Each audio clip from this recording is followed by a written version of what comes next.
എന്നെ കേൾക്കുന്ന എല്ലാ പ്രിയപ്പെട്ടവർക്കും കർത്താവായ യേശു ക്രിസ്തുവിൻ്റെ നാമത്തിൽ സ്നേഹവന്ദനം. ചില നാളുകൾക്ക് ശേഷം വീണ്ടും വീഡിയോയുമായി നിങ്ങളുടെ മധ്യത്തിലേക്ക് കടന്നു വരുവാൻ കർത്താവ് സഹായിച്ചതിനായി കൂട്ടിവരുത്തിനായി ഞാൻ ദൈവത്തെ മഹത്വപ്പെടുത്തുന്നു. സങ്കീർത്തന പുസ്തകം 84 അധ്യായത്തിൻ്റെ 6 വാക്യം. കണ്ണുനീർ താഴ്വരയിൽ കൂടി കടക്കുമ്പോൾ അവർ അതിനെ ജലാശയമാക്കി തീർക്കുന്നു, മുൻമഴയാൽ അനുഗ്രഹപൂർണമായി തീരുന്നു. ദൈവത്തിൽ വിശ്വസിക്കുന്ന ഒരുവൻ്റെ ജീവിതത്തിൽ എല്ലാം ഇപ്പോഴും സന്തോഷം മാത്രമല്ല, ദുഃഖത്തിൻ്റെയും കഷ്ടതയുടെയും ഞെരുക്കത്തിൻ്റെയും നിന്ദയുടെയും പരിഹാസത്തിൻ്റെയും നിരാശയുടെയും അനുഭവങ്ങൾ ഉണ്ടാകും. വിശ്വാസ ജീവിതം സന്തോഷത്തിൻ്റെയും ഉല്ലാസത്തിൻ്റെയും സമാധാനത്തിൻ്റെയും മാത്രമുള്ള കാലങ്ങൾ അല്ല. ഇതിൽ ഉയർച്ചയും താഴ്ചയും കയറ്റവും ഇറക്കവും എല്ലാമുണ്ട്. ദൈവത്തിൽ പൂർണ്ണമായി വിശ്വസിക്കുന്നവരുടെ കഷ്ടവും കണ്ണുനീർ നിറഞ്ഞ അവസ്ഥകൾ തിരിച്ചറിയുവാൻ ഭാര്യയ്ക്കോ ഭർത്താവിനോ മക്കൾക്കോ മാതാപിതാക്കന്മാർക്കോ സഭ നടത്തിപ്പുകാർക്കോ കൂട്ടുവിശ്വാസികൾക്കോ കൂട്ടുകാർക്കോ കഴിഞ്ഞെന്ന് വരികയില്ല. എന്നാൽ നാം അറിയുന്നതിനേക്കാൾ നല്ലവണ്ണം അറിയുന്ന ഒരു ദൈവം നമുക്കുള്ളതുകൊണ്ട് കണ്ണുനീർ താഴ്വരയിൽ കൂടി കടക്കുമ്പോഴും നമുക്ക് ആശ്വാസമാണ്. സങ്കീർത്തന പുസ്തകം 56:8 പറയുന്നു, നീ എൻ്റെ അലച്ചിലുകൾ കണക്കാക്കുന്നു, എൻ്റെ കണ്ണുനീർ നിൻ്റെ തുരുത്തിയിൽ വയ്ക്കണമേ, അത് നിൻ്റെ പുസ്തകത്തിൽ ഇല്ലയോ. നമ്മെ സഹായിക്കാമെന്ന് നാം കരുതിയിരുന്നവർ പലരും നമ്മുടെ കണ്ണുനീർ കണ്ടിട്ട് അവഗണിച്ചു പോയി. എന്നാൽ അത് കാണുന്ന ഒരു ദൈവം അതവൻ്റെ തുരുത്തിയിലാക്കി ഒരു പുസ്തകത്തിൽ രേഖപ്പെടുത്തുന്നുണ്ട് എന്നറിയുന്നത് എത്രയോ ആശ്വാസമാണ് നമുക്ക് നൽകുന്നത്. ഇയ്യോബിൻ്റെ പുസ്തകം പഠിക്കുമ്പോൾ ദൈവഭക്തനായി ജീവിച്ച് ദൈവത്താലും സ്വന്തം ഭാര്യയാലും ദേശക്കാരാലും സാക്ഷ്യം പ്രാപിച്ച വ്യക്തിയാണ്. ഇയ്യോബ് ഒരു പെർഫെക്റ്റ് അപ്രൈറ്റ് പേഴ്സൺ ആയിരുന്നു. എന്നാൽ കണ്ണുനീരിൻ്റെ താഴ്വരയിൽ കൂടി കടന്നുപോയി. തിരമാലകൾ പോലെ ഒന്നിനു പുറകെ മറ്റൊന്നായി കടന്നു വന്നെങ്കിലും ദൈവത്തിലുള്ള വിശ്വാസവും ആശ്രയവും വേരോടെ പിഴുത് എറിയുവാൻ ശത്രുവായ സാത്താന് കഴിഞ്ഞില്ല. താൻ അധ്വാനിച്ചുണ്ടാക്കിയ സമ്പത്തെല്ലാം നഷ്ടമായി. 10 മക്കളുടെ മരണം. ഈ അവസരത്തിലും ഇയ്യോബ് പറയുന്നു, യഹോവ തന്നു, യഹോവ എടുത്തു, യഹോവയുടെ നാമം വാഴ്ത്തപ്പെടുമാറാകട്ടെ. നമുക്ക് എത്ര പേർക്ക് ഇങ്ങനെ പറയുവാൻ കഴിയും? കഴിഞ്ഞ 2.5 മാസക്കാലം ഞങ്ങൾ നാട്ടിലായിരുന്നു. എൻ്റെ ഒരു ക്ലോസ് ഫ്രണ്ട്, ഞങ്ങൾ ഒരുമിച്ച് എയർഫോഴ്സിൽ ഉണ്ടായിരുന്നവരാണ്. മാർച്ച് 22 ഞങ്ങളുടെ ദേശത്ത് വലിയ ഒരു കാറ്റും മഴയും ഉണ്ടായി. മാർച്ച് 23 ഞങ്ങൾ തമ്മിൽ കണ്ടപ്പോൾ അദ്ദേഹം എന്നോട് പറയുകയുണ്ടായി, കഴിഞ്ഞ ദിവസത്തെ കാറ്റും മഴയും ഞങ്ങളെ വല്ലാതെ എഫക്റ്റ് ചെയ്തു. ഞങ്ങളുടെ ജാതി മരങ്ങളും വാഴയും എല്ലാം നശിച്ചു. ഒരു വലിയ തേക്ക് മരം മതിലിൻ്റെ മുകളിലേക്ക് മറിഞ്ഞു ചാടി മതിലിൻ്റെ ഒരറ്റം മുതൽ മറ്റേ അറ്റം വരെയും മറിഞ്ഞുപോയി. വലിയ നാശനഷ്ടമുണ്ടാക്കി. ഇതെല്ലാം പറഞ്ഞതിന് ശേഷം അദ്ദേഹം ഇങ്ങനെ പറയുകയുണ്ടായി, തമ്പുരാൻ തന്നു, തമ്പുരാൻ എടുത്തു. എൻ്റെ ആ ഫ്രണ്ടിനെ ഓർത്ത് ഞാൻ ദൈവത്തെ മഹത്വപ്പെടുത്തുന്നു.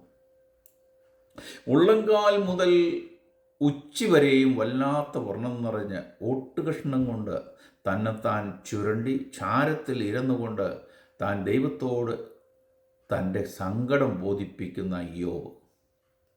കണ്ണുനീർ താഴ്വരയിലും ഇയ്യോബിനെ ദൈവത്തിൽ ആശ്രയിക്കുന്നു. നമ്മളായിരുന്നെങ്കിൽ ലോകത്തിൽ ഏറ്റവും വലിയ സ്കിൻ സ്പെഷ്യലിസ്റ്റിനെ കൺസൾട്ട് ചെയ്യുമായിരുന്നു. ഈ അവസ്ഥയെക്കുറിച്ച് ഇയ്യോബ് പറയുന്നത്, ഇയ്യോബിൻ്റെ പുസ്തകം 16 അധ്യായത്തിൻ്റെ 16 വാക്യം, കരഞ്ഞ് കരഞ്ഞ് എൻ്റെ മുഖം ചുവന്നിരിക്കുന്നു. അതിൻ്റെ 20-ാം വാക്യത്തിലേക്ക് നാം നോക്കുമ്പോൾ, എൻ്റെ സ്നേഹിതന്മാർ എന്നെ പരിഹസിക്കുന്നു, എന്നാൽ എൻ്റെ കണ്ണ് ദൈവത്തെങ്കിലേക്ക് കണ്ണുനീർ പൊഴിക്കുന്നു. ദൈവത്തിൽ എത്ര വലിയ പ്രത്യാശയാണ് ഇയ്യോബിനുള്ളത്. തൻ്റെ കഷ്ടകാലത്ത് തന്നെ ആശ്വസിപ്പിക്കേണ്ട സ്നേഹിതന്മാർ തനിക്കെതിരായി സംസാരിച്ച് തന്നിൽ കുറ്റം ആരോപിച്ച് തന്നെ വേദനിപ്പിച്ചുകൊണ്ടിരുന്നു. ആ സ്നേഹിതന്മാർ എല്ലാം വ്യസനിപ്പിക്കുന്ന ആശ്വാസകന്മാരായി മാറി. എന്നാൽ ഹൃദയത്തിൻ്റെ പരമാർത്ഥത അറിയുന്ന ദൈവം തൻ്റെ കണ്ണുനീർ കണ്ട് മനസ്സറിഞ്ഞ് തനിക്കായി പ്രവർത്തിച്ചു. ഇയ്യോബ് ചിന്തിച്ചത്, തൻ്റെ സ്കിൻ മുഴുവൻ നശിച്ച ഒടുവിൽ താൻ മണ്ണിൽ ലയിച്ചു ചേരും, എങ്കിലും എൻ്റെ വീണ്ടെടുപ്പുകാരൻ മടങ്ങി വരുമ്പോൾ ഞാൻ ശരീരത്തോടു കൂടെ അവനെ കാണും. എന്തൊരു വലിയ പ്രത്യാശയാണ് ഈ ഭക്തനുള്ളത്. ഈ ദൈവഭക്തന് കണ്ണുനീർ താഴ്വരയിലും ദൈവത്തിലുള്ള ആശ്രയം, ദൈവത്തിലുള്ള വിശ്വാസം. ഞാൻ ദൈവത്തെ സ്വന്തം കണ്ണാൽ കാണും. ശത്രുവായവൻ തകർത്ത് കളയുവാൻ നോക്കിയെങ്കിലും സാത്താൻ്റെ മുന്നിൽ ദൈവം ഇയ്യോബിനെ ഉയർത്തി. നമ്മെ നിന്ദിച്ചവരുടെ മുന്നിൽ ദൈവം നമ്മെ ഉയർത്തും. ദൈവത്തിൽ ആശ്രയം വച്ചാൽ, ദൈവത്തിൽ വിശ്വാസം ഉറപ്പിച്ചാൽ അവൻ തീർച്ചയായും അത് നമ്മുടെ ജീവിതത്തിൽ നടത്തിത്തരും. യേശുക്രിസ്തുവായിരിക്കണം നമ്മുടെ കിരീടം. ദാവീദിൻ്റെ ജീവിതത്തിലേക്ക് നോക്കിയാൽ അത് നമുക്ക് കാണുവാൻ കഴിയും. ദാവീദ് ഒന്നിനും കഴിവില്ലാത്തത് കൊണ്ട് അപ്പൻ്റെ ആടുകളെ മേയ്ക്കുവാൻ കാട്ടിലേക്ക് വിട്ടു. ബാക്കി 7 പേരും ഭവനത്തിൽ അപ്പൻ്റെ കൂടെ കഴിയുന്നു. എന്നാൽ അഭിഷേകത്തിൻ്റെ സമയം വന്നപ്പോൾ ബാക്കി 7 പേരുടെ മേലും അഭിഷേകം ഉണ്ടായില്ല. അത് ദാവീദിൻ്റെ മേൽ മാത്രമേ കണ്ടുള്ളൂ. പ്രവാചകൻ പറയുന്നു, അവനെ അഭിഷേകം ചെയ്യാതെ ഞാൻ ഭോജനത്തിന് പന്തിയിൽ ഇരിക്കുകയില്ല. എന്നെ കേൾക്കുന്ന പ്രിയപ്പെട്ടവർ ഓർത്തിരിക്കുക, ആർക്കും വേണ്ടാത്തവനെ, കാട്ടിൽ കിടന്നവനെ ദൈവം ഉയർത്തി. ദൈവം നമ്മെ ഉയർത്തിയാൽ ആർക്കും അത് തടയുവാൻ കഴിയുകയില്ല. ഇയ്യോബിൻ്റെ ജീവിതത്തിൽ ഇയ്യോബിനെ നിന്ദിച്ചവരുടെ മുന്നിൽ ദൈവം അവനെ ഉയർത്തി. തൻ്റെ നഷ്ടങ്ങളെല്ലാം ഇരട്ടിയായി നൽകി. ദൈവവചനം പറയുന്നത്, എന്നെ മാനിക്കുന്നവനെ ഞാൻ മാനിക്കും.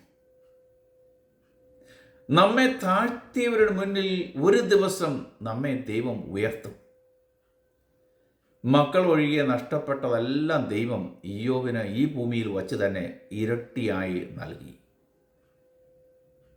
മക്കളെയും മക്കളുടെ മക്കളെയും 4 തലമുറയോളം കാണുവാൻ ദൈവം ഭാഗ്യം നൽകി. അതുകൊണ്ട് കണ്ണുനീർ താഴ്വരയിൽ കൂടി കടന്നു പോകേണ്ടി വന്നാലും നിരാശപ്പെടരുത്. നമ്മുടെ ദൈവം കണ്ണുനീരിനെ മറികടക്കുന്നവനാണ്. ആവർത്തന പുസ്തകം 8-ാം അധ്യായത്തിൻ്റെ 7ഉം 8ഉം വാക്യങ്ങളിലേക്ക് നാം നോക്കുമ്പോൾ, നിന്റെ ദൈവമായ യഹോവ നല്ലൊരു ദേശത്തേക്കല്ലോ നിന്നെ കൊണ്ടുപോകുന്നത്. അത് താഴ്വരയിൽ നിന്നും മലയിൽ നിന്നും പുറപ്പെടുന്ന നീരൊഴുക്കുകളും ഉറവകളും തടാകങ്ങളുമുള്ള ദേശമാകുന്നു. ഗോതമ്പും യവവും മുന്തിരിവള്ളിയും അത്തിവൃക്ഷവും മാതള നാരകവും ഉള്ള ദേശം. സുവിഷ്ടമായി ഉപജീവിതം കഴിയാവുന്ന കനാൽ ദേശം. എന്നാൽ അവർ ദൈവ വഴി വിട്ടുപോയി. ദൈവം കൊടുത്ത അനുഗ്രഹത്തിന്മേൽ ദൈവം ന്യായവിധി നടത്തി. യോവേലിൻ്റെ പുസ്തകം 1-ാം അധ്യായത്തിൻ്റെ 2, 3, 4 വാക്യങ്ങൾ പറയുന്നത്, മൂപ്പന്മാരെ ഇത് കേൾക്കുവിൻ, സകല ദേശനിവാസികളുമേ ചെവി തരുവിൻ. നിങ്ങളുടെ കാലത്തോ നിങ്ങളുടെ പിതാക്കന്മാരുടെ കാലത്തോ ഇങ്ങനെ സംഭവിച്ചിട്ടുണ്ടോ? ഇത് നിങ്ങൾ നിങ്ങളുടെ മക്കളോടും നിങ്ങളുടെ മക്കൾ അവരുടെ മക്കളോടും അവരുടെ മക്കൾ വരുവാനുള്ള തലമുറയോടും വിവരിച്ചു കൊടുക്കണം. ശ്രദ്ധിക്കുക, തുള്ളൻ ശേഷിപ്പിച്ചത് വെട്ടുക്കിളി തിന്നു, വെട്ടുക്കിളി ശേഷിപ്പിച്ചത് വീട്ടിൽ നിന്നു, വീട്ടിൽ ശേഷിപ്പിച്ചത് പച്ചപ്പുഴു തിന്നു. പിന്നെ എന്താ ബാക്കിയുള്ളത്? ഇത് ഇസ്രായേലിൻ്റെ കാര്യമാണെങ്കിലും നമ്മളിൽ പലരുടെയും കാര്യവും ഇങ്ങനെ തന്നെയാണ്. നമ്മുടെ ആഗ്രഹങ്ങൾ, നമ്മുടെ അനുഗ്രഹങ്ങൾ ശത്രു കാർന്ന് തിന്നുകൊണ്ടിരിക്കുന്നു. എവിടെയും നശീകരണങ്ങൾ മാത്രം. നമ്മുടെ തലമുറകളെ ശത്രു അടിമയാക്കുന്നു. നമ്മളിൽ ഉണ്ടായിരുന്ന ആത്മീയ അനുഗ്രഹങ്ങൾ ശത്രു ഇല്ലായ്മ ചെയ്തുകൊണ്ടിരിക്കുന്നു. ഇതിന് പരിഹാരവും ദൈവവചനത്തിൽ നിർദ്ദേശിക്കുന്നുണ്ട്. യോവേലിൻ്റെ പുസ്തകം 2-ാം അധ്യായത്തിൻ്റെ 12-13 വാക്യങ്ങളിൽ പറയുന്നത്, എന്നാൽ ഇപ്പോഴെങ്കിലും നിങ്ങൾ പൂർണ്ണ ഹൃദയത്തോടും ഉപവാസത്തോടും കരച്ചിലോടും വിലാപത്തോടും കൂടെ എങ്കലേക്ക് തിരിയുവിൻ എന്ന് യഹോവ അരുളി ചെയ്യുന്നു. വസ്ത്രങ്ങളെയല്ല, ഹൃദയങ്ങൾ തന്നെ കീറി നിങ്ങളുടെ ദൈവമായ യഹോവയുടെ അടുക്കിലേക്ക് മടങ്ങി വരുവിൻ. അവൻ കൃപയും കരുണയും ദീർഘക്ഷമയും മഹാദയവും ഉള്ളവനല്ലോ. അവൻ അനർത്ഥത്തിൽ നിന്ന് മനസ്സ് തിരിയുകയും വസ്ത്രങ്ങളെയല്ല ഹൃദയങ്ങളെ തന്നെ കീറി പൂർണ്ണ ഹൃദയത്തോടും ഉപവാസത്തോടും കരച്ചിലോടും വിലാപത്തോടും കൂടെ ദൈവത്തോട് നിലവിളിക്കുകയും കണ്ണുനീരിനെ മറികടക്കാത്ത ദൈവം മുമ്പിലത്തേക്കാൾ മുൻമഴയും പിന്മഴയും പെയ്ച്ച് തുള്ളനും വെട്ടുക്കിളിയും വിട്ടിലും പച്ചപ്പുഴുവും തിന്നുകളഞ്ഞതെല്ലാം മടക്കിത്തരും. കരയുവാനും വിലപിപ്പാനും ഒരു കാലം, ചിരിപ്പാനും നൃത്തം ചെയ്യുവാനും ഒരു കാലം. ദൈവം നമുക്ക് സമയങ്ങളെ വേർതിരിച്ച് തരുന്നു. അത് നിശ്ചയമാണ്. സന്ധ്യയെങ്കിൽ കരച്ചിൽ വന്ന രാപാർക്കുമെങ്കിലും ഉഷസ്സിൽ ആനന്ദഘോഷം ദൈവം നമുക്ക് നൽകിത്തരും. വിത്ത് ചുമന്ന് കരഞ്ഞ് വിതച്ചുകൊണ്ട് നടക്കുന്ന ഒരു വിശ്വാസിക്ക് കറ്റ ചുമന്ന് ആർത്തുകൊണ്ടുവരുന്ന ഒരു അനുഭവം ദൈവം ഒരുക്കും. ഇയ്യോബിനെ പോലെ കണ്ണുനീർ താഴ്വരയിലും ദൈവത്തിലുള്ള ആശ്രയം കൈവിടാതെ സൂക്ഷിക്കുക. കർത്താവായ യേശുക്രിസ്തുവിൻ്റെ വരവ് ഏത് സമയത്തുമാകാം. കണ്ണുനീർ താഴ്വരയിലും കൈവിടാത്ത ഒരു ദൈവം നമുക്ക് ഉള്ളതിനായി ഞാൻ ദൈവത്തെ മഹത്വപ്പെടുത്തുന്നു. അതിനായി ദൈവം നിങ്ങളെ എല്ലാവരെയും സഹായിക്കട്ടെ, അനുഗ്രഹിക്കട്ടെ എന്ന് പ്രാർത്ഥിച്ചുകൊണ്ട് എൻ്റെ വാക്കുകളെ അവസാനിപ്പിക്കുന്നു. മറ്റൊരു വീഡിയോയുമായി നമുക്ക് വീണ്ടും കാണാം. ആമേൻ.